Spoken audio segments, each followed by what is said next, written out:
Perkenalkan, saya Betrik Banjarnahor dari kelas PSB 23A. Saya akan membuat video pembelajaran sebagai pemenuhan tugas praktikum biologi umum dengan judul Uji Boraks dan Formalin. Makanan adalah sumber energi bagi tubuh manusia untuk melakukan aktivitas sehari-hari. Berdasarkan Undang-Undang RI Nomor 7 Tahun 1996 tentang pangan, di mana pangan yang layak dikonsumsi jika tidak busuk dan tidak menjijikan dan bermutu baik. Menurut Peraturan Pemerintah RI Nomor 28 Tahun 2004 tentang keamanan mutu dan gizi pangan, bahwa bahan tambahan pangan atau BTP adalah bahan yang ditambahkan ke dalam pangan untuk mempengaruhi sifat dan bentuk pangan yang dapat dikonsumsi tanpa menimbulkan efek yang merugikan. Contoh BTP yang sering digunakan ialah boraks dan formalin yang tidak diizinkan di Indonesia. Boraks biasanya digunakan sebagai bahan pembuatan deterjen, keramik, dan antiseptik, namun sering disalahgunakan dalam pembuatan bahan makanan untuk membuat bakso, tahu, nugget, pempek, kecap, dan banyak lagi. Formalin adalah larutan yang tidak berwarna dan baunya menyengat atau busuk. Formalin dan boraks dapat digunakan sebagai bahan tambahan pangan yang berbahaya karena keduanya dapat menyebabkan gangguan kesehatan pada manusia. Boraks dapat menyebabkan gangguan fungsi otak, hati, dan juga ginjal.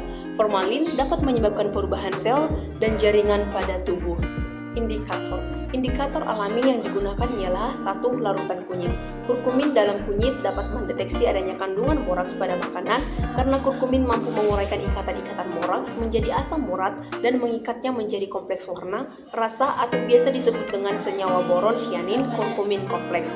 2. Larutan buah naga. Antosianin pada buah naga bertanggung jawab terhadap reaksi dengan boraks. Pada boraks terdapat senyawa bernama asam aktif yang memiliki daya pengawet yang kuat sehingga membuat warna bertahan lebih lama. Yang ketiga, larutan ubi ungu. Senyawa antosianin dalam ubi ungu mampu mendeteksi kandungan boraks karena bersifat lebih basah lemah. Perubahan warna akan terjadi, yaitu warna hijau jika positif mengandung boraks. Bahan sampel makanan yang digunakan ialah sampel bakso, tahu, mie kuning, dan pempek. Hasil dan pembahasan. 1. Berdasarkan sampel makanan yang diuji dengan larutan kunyit, maka makanan yang mengandung boraks ialah bakso dan mie kuning. 2. Dengan larutan buah naga, maka makanan yang positif mengandung boraks ialah bakso dan mie kuning. 3. Dengan larutan ubi ungu, makanan yang positif mengandung boraks ialah bakso, pempek, dan mie kuning. 4. Berdasarkan sampel makanan yang diuji dengan reagen A dan reagen B, untuk uji formalin, maka yang positif mengandung formalin ialah bakso, tahu, dan pempek. Kesimpulan, berdasarkan praktikum yang telah dilakukan, maka dapat disimpulkan: 1. Larutan kunyit, buah naga, dan ubi ungu dapat digunakan sebagai indikator pendeteksi adanya boraks dalam makanan.